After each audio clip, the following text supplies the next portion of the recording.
You know that feeling when your cat finally curls up next to you after ignoring you all day? Everything slows down. Your breathing softens. Your thoughts go quiet.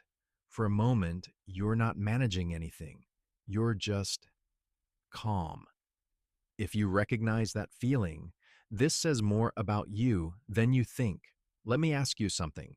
When your cat knocks your coffee off the table, looks you straight in the eyes, and doesn't even react, do you get angry? Or do you just respect the audacity? If it's the second one, there's a reason.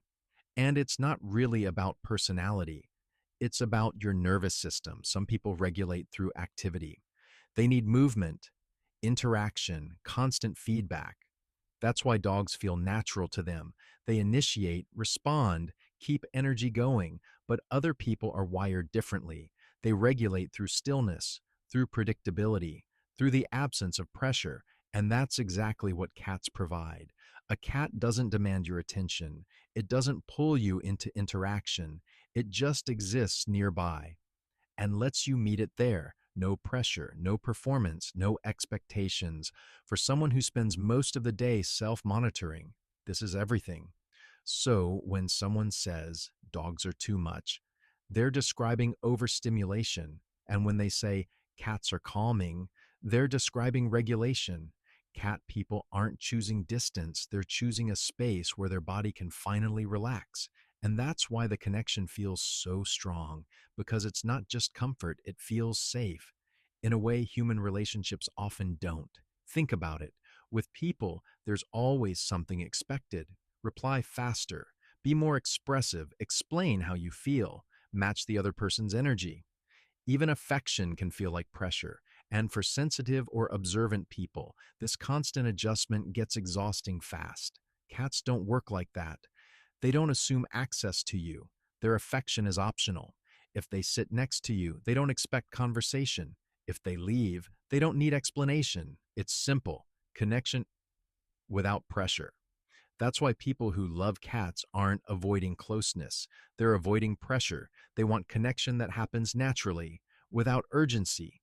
And cats model that perfectly. They show that attachment doesn't need constant proof. With a cat, you learn to notice small things, a movement, a shift in posture, a subtle signal. It builds awareness, not control. And if your boundaries were ever ignored before, this kind of connection hits differently. But there's something even deeper. Before thoughts, before emotions, there's regulation. And cats affect it directly. That quiet purring, your body reacts to it instantly. Your breathing slows, your muscles relax, your stress drops. Before you even register comfort, your system is already calming down. Low, repetitive sounds signal safety to the brain. They tell your system, nothing urgent is happening. You don't need to stay alert. You can just be. For people who are always mentally on, this is rare. Silence can feel empty.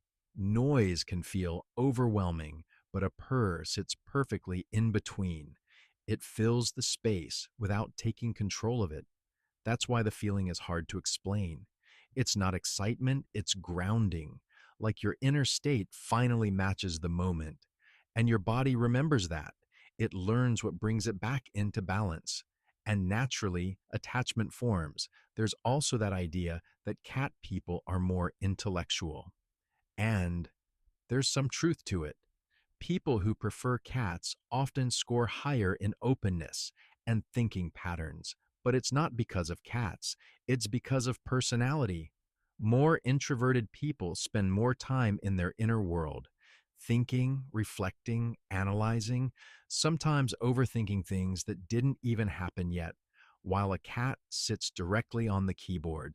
So, yes, a lot of thinking and a lot of worrying too. But here's the important part.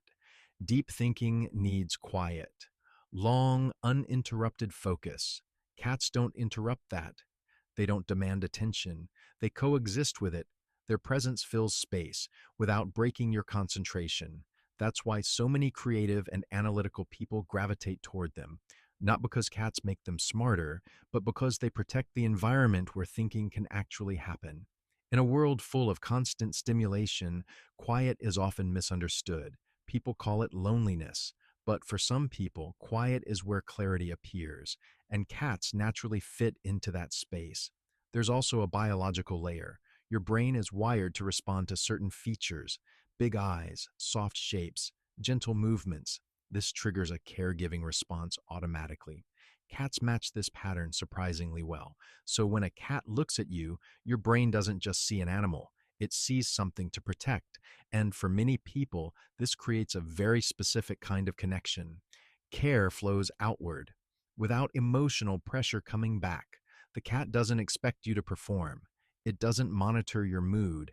It just exists. For someone used to holding everything inside, this kind of connection feels easier. You can care without feeling overwhelmed. And maybe that's the real point. This isn't just about cats, it's about you. If you're drawn to cats, it doesn't mean you're distant, it means you're sensitive to pressure. You prefer connection without constant demand.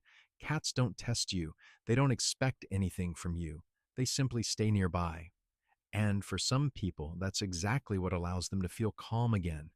There's something almost radical about that, loving something that doesn't need you.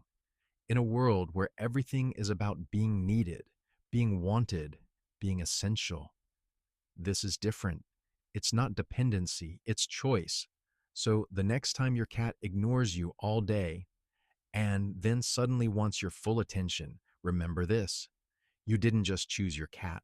Your body recognized something so before you even understood it. If this resonated with you, subscribe, like the video, and share your thoughts in the comments.